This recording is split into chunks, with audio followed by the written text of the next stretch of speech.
dia, Matheus. Bom dia aos companheiros. Matheus, falei há pouco na emissora que eu trabalho, para ter uma mini Copa do Mundo agora. Uma Copa do Mundo, né? São 7 jogos para escapar desse rebaixamento. E o primeiro deles é amanhã contra o Vila Nova. O Operário vem numa crescente, né? A gente percebe isso desde o jogo do Ituano, e alguns resultados não foram satisfatórios. Mas o rendimento da equipe, a gente vê que é uma crescente a todo jogo. Para você manter esse mesmo esquema com a ausência do Júnior Brandão, Felipe Garcia é o favorito a ser o camisa 9 amanhã? Bom dia, Matheus. Bom dia, Dudu. Dudu, ainda a gente não cravou 100% a situação do Brandão. O Brandão vem tratando 3 períodos todos os dias, desde que a gente retornou de Salvador. Ele trata de manhã, a manhã toda. Logo após o almoço ele faz mais um tratamento e no final da tarde faz mais um tratamento. Então, um atleta que está exaustivamente vivendo aqui o clube para se recuperar o mais rápido possível, até porque caso não seja possível amanhã, é praticamente certo a possibilidade dele contra o Vasco, que é um jogo muito curto, né? É um período muito curto entre um jogo e outro. O Brandão, ele vai fazer um teste agora de manhã. Além desse teste, ele vai refazer o exame de imagem à tarde. A partir do resultado do exame da tarde, se confirmar a cicatrização da lesão, porque foi uma lesão muito pequena, porém há uma dorzinha muito localizada ali. A nossa preocupação é ele ter condição de jogo e de repente, causar uma grande lesão e praticamente estar fora da Série B. Então, essa é a nossa precaução hoje. Então, ele vai refazer o exame à tarde. Assim que sair o resultado, dependendo do resultado, ou ele vai para a concentração ou ele continua em tratamento. Né? E com a ausência dele, tendo possibilidade de jogo, sem dúvida alguma, ele não inicia a partida, né? Até porque ficou todo esse período aí em tratamento. E é um atleta que talvez tenha a condição aí de 30, 35 minutos, porque fisicamente ele está bem, só que como ele não trabalhou, não é um atleta que vai, até pela dor que ele ainda localiza, somente numa necessidade de entrada dele. Agora, se confirmar a lesão ainda, o Garcia, sem dúvida, é uma das opções nossas, é um atleta que a gente sabe da capacidade dele de jogar como 9 ali e duelar, que é um jogo que a gente sabe, o time do Vila é um time muito forte fisicamente, e ele é um cara que sabe competir nesse quesito. Mas ainda também não é uma certeza o Garcia, tanto a ausência do Brandão quanto a titularidade do Garcia. A gente está estudando as possibilidades. Matheus, bom dia. Matheus, a tendência do jogo também vai ser um pouco diferente. Foi em Salvador, foi enfim, alguns jogos que o Operário fez ótimos jogos, teve espaço para jogar. Você tornou alternativas para que o Operário possa encontrar possibilidade, no caso do Vila Nova, de empatar um jogo. Essas alternativas você teria para sair desse tipo de marcação, desse tipo de jogo também, Matheus? Bom dia, Diomar. Sem dúvida alguma é o grande desafio nosso, porque é um outro contexto de jogo comparando com os jogos que nós tivemos aí recentemente, né? De repente, os nossos adversários que a gente jogou aí nas últimas rodadas nos fornecem espaço pelas características da equipe. O Vila Nova tem uma característica que fornece muito pouco espaço. Então, é um contexto muito diferente e a gente vem trabalhando muito em cima disso.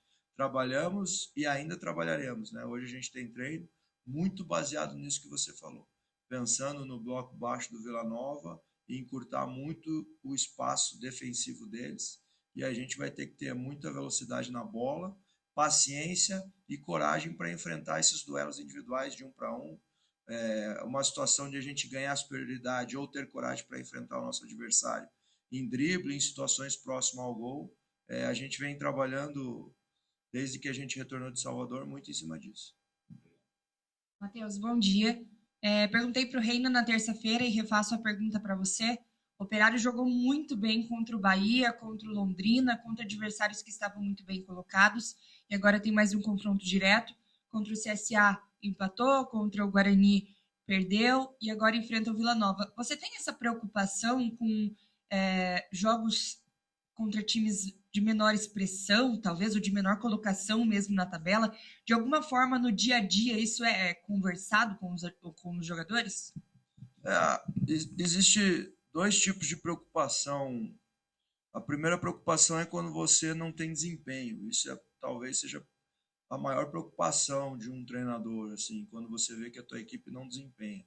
E a outra preocupação é quando você não conquista o resultado. Quando a gente não conquista o resultado, existe a preocupação pela necessidade dos 3 pontos. Hoje a minha preocupação é em virtude da gente ter o resultado. Porque é até um comentário que os atletas fizeram comigo essa semana. Ninguém tem o controle do resultado. Ninguém sabe se a gente vai ganhar de 2, de 3, de 1, se vai empatar. Ninguém sabe isso. O que a gente sabe é que a gente vai fazer um bom jogo. E quando a gente faz um bom jogo, a gente fica mais próximo da vitória. Então, os atletas têm me passado isso. Professor, hoje a gente vai para o campo, vai para o jogo, sabendo tudo que a gente vai fazer e, acima de tudo, tendo a certeza que a gente vai fazer um bom jogo. E a consequência disso é a gente trazer a vitória. Então, amanhã a gente sabe da dificuldade, a gente sabe da característica do jogo, a gente sabe do ambiente que vive o nosso adversário nesse momento, a gente sabe do pouco espaço que eles vão fornecer para nós, a gente sabe do contra-ataque deles, que é muito perigoso, mas também a gente sabe da nossa capacidade hoje, da nossa confiança de fazer mais um bom jogo e a consequência disso trazer a vitória. Então a gente está muito bem preparado para essa partida de amanhã e a gente conta muito com o apoio da nossa torcida para do lado deles conquistar essa vitória, que é importantíssima e talvez seja o marco aí para garantir a nossa permanência. Bom dia, Matheus.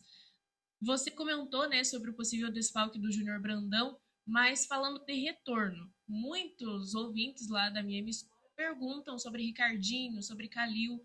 Você tem, assim, alguma probabilidade de nomes que possam voltar a ficar à sua disposição? Perfeito. Além do retorno do Renier, né, que cumpriu sua suspensão, o Ricardinho retorna também, é um atleta que, pelo período que ficou afastado, não tem a condição de iniciar o jogo, mas muito provável é um atleta que termine a partida. E o Calil ainda tem um incômodo, permanece no departamento médico. A previsão é dele continuar ainda pelo menos mais a semana que vem no DM. E é um atleta que sempre está procurando ir para campo, mas a lesão incomoda ele um pouco, está uma lesão um pouco crônica ali, é um edema ósseo, né? E o edema ósseo vai muito da dor do atleta, né? Porque está localizado ali e ele permanece com dor, né? Às vezes ele acha que dá, ele vai para campo fazer teste e retorna para o DM. Era uma lesão que a gente esperava muito menos tempo, né? Mas infelizmente tem se prolongado essa lesão. E é um atleta que está querendo nos ajudar muito, está fazendo tratamento também constantemente aí. E a previsão agora é pelo menos mais uma semana no departamento médico. Exatamente em cima dessa pergunta da Mel, qual a importância nessa reta final você receber 3 jogadores de qualidade à disposição novamente? Ricardinho, que era titular absoluto, William Machado, uma grata surpresa, um grande zagueiro, e também o Giancarlo, que é um jogador muito útil. Qual que é a importância de você ter 3 jogadores dessa qualidade à disposição para essa reta final, Matheus?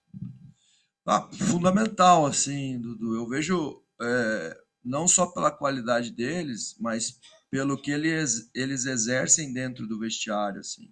O William, para mim, como você me disse, não conhecia ele, uma grata surpresa. Não tenho dúvida alguma que o William vai se tornar um dos grandes zagueiros aí no cenário nacional, sabe? Até comentei com ele, ele teve um pouco de azar comigo aqui, porque talvez agora ele seria um dos grandes nomes da Série B aí, chamando a atenção de todo mundo que está acompanhando a Série B, porque sabe construir jogo, marca muito bem, tem jogo aéreo, canhoto, que já chama atenção.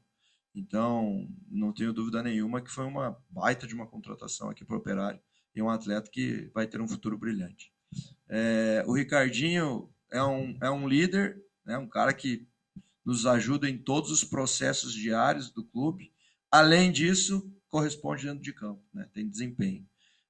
Como eu já disse, é um atleta que não tem a possibilidade de iniciar amanhã pelo tempo que ficou no departamento médico, mas não tenho dúvida nenhuma que vai encerrar a Série B, sendo um dos principais e talvez um dos grandes nomes aí para garantir a nossa permanência.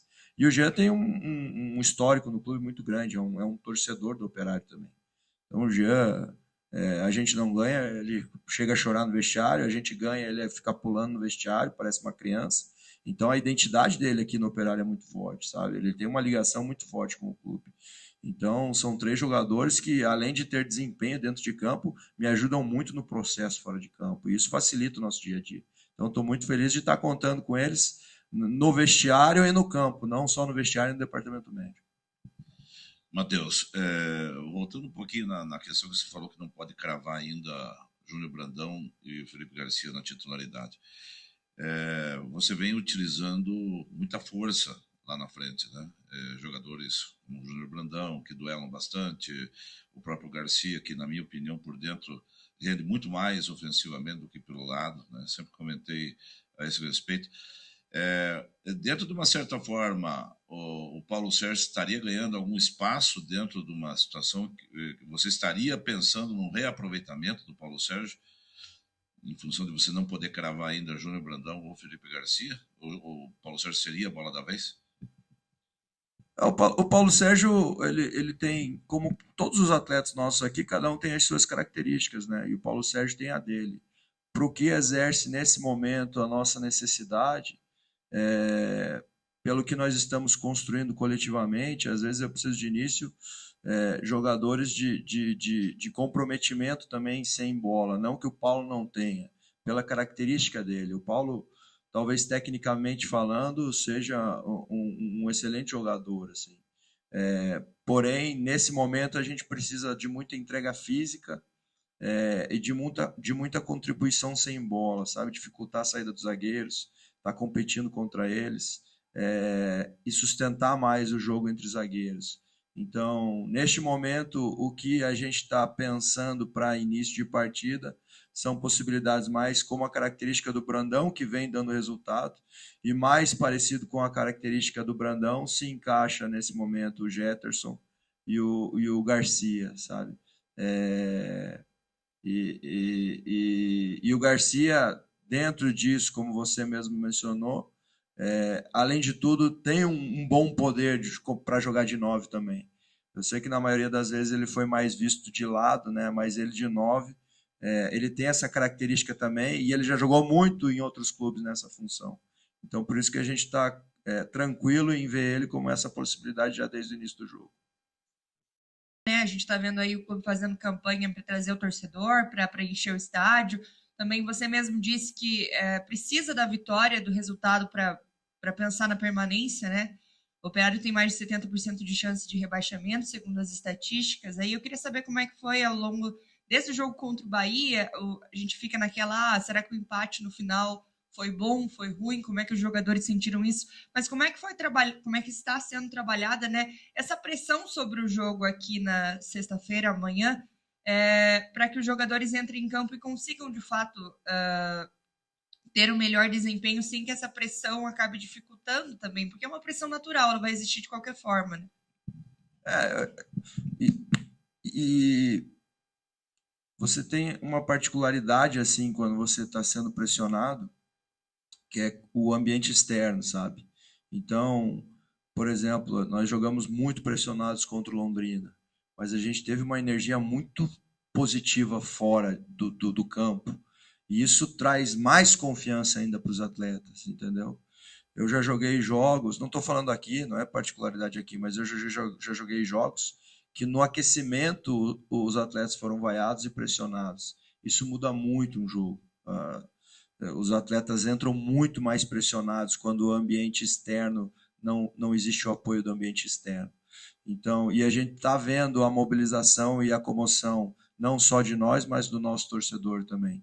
Então, óbvio que todos nós nos sentimos pressionados, até pelo clube que nós estamos, pela responsabilidade, né, que nós temos em concretizar a permanência desse clube. E nesse momento eu vejo uma mobilização muito grande externa. Então, a pressão existe, é o natural, mas com o apoio do nosso torcedor, essa pressão se torna numa energia tão positiva que a gente sabe que como a gente vem treinando, se a gente reproduzir em jogo com o apoio do nosso torcedor, as coisas se tornam mais fáceis, né? É um facilitador para você ter bom desempenho e ter o resultado. Então a gente conta muito com isso, né? É lamentável, infelizmente, a temporada do Operário, né? Por tudo que foi feito até aqui, entendeu? Então Infelizmente, nós não conseguimos dar o retorno desde o início da temporada, né? Fomos eliminados pelo Maringá, eliminados da primeira fase da Copa do Brasil contra uma equipe que é inadmissível, um clube como o Operário ser eliminado, não vem fazendo uma boa Série B. Então, é uma temporada desgastante, né? E o que a gente vem fazendo nos últimos jogos mostrou essa mobilização para o nosso torcedor e a energia a gente sente. Então, isso se torna um facilitador para a gente construir essas vitórias e garantir a nossa permanência, né? Eu não acredito muito em percentual, assim, Ayla, 70%, 80%, 90%. Eu acabei de dar um exemplo. O Vitória tinha 2% de acesso da Série C para a Série B. Há um mês atrás falavam, o Vitória tem 2% de acesso. Tem que construir o jogo a jogo. Se a gente fazer os nossos resultados, a gente conclui a permanência. Então, o percentual eu deixo para os estatísticos, para os matemáticos. A gente tem que fazer o nosso melhor e conquistar os nossos resultados, porque a gente só depende da gente para a gente concluir isso. Matheus, a gente percebeu contra o Londrina, contra o Bahia, principalmente, abrindo 2-0 fora de casa, com um time diferente do Operário. Como que vocês têm trabalhado com isso para ter essa efetividade aí, essa presença em campo? Isso tem que ser um exemplo, né? O que a gente vem demonstrando nesses jogos tem que ser um exemplo dos jogos futuros. Vocês comentaram, a gente vem jogando bem contra equipes que estão na parte de cima da tabela. Se a gente pegar o segundo turno somente, o Vila Nova está na parte de cima da tabela. Então é mais um jogo que a gente está jogando contra um adversário na parte de cima da tabela neste momento, né? Então a gente tem que encarar isso como mais um jogo contra uma equipe que vive um bom momento, e a gente, contra equipes que vivem bom momento, a gente tem correspondido, e amanhã é mais um jogo para procurar concretizar isso.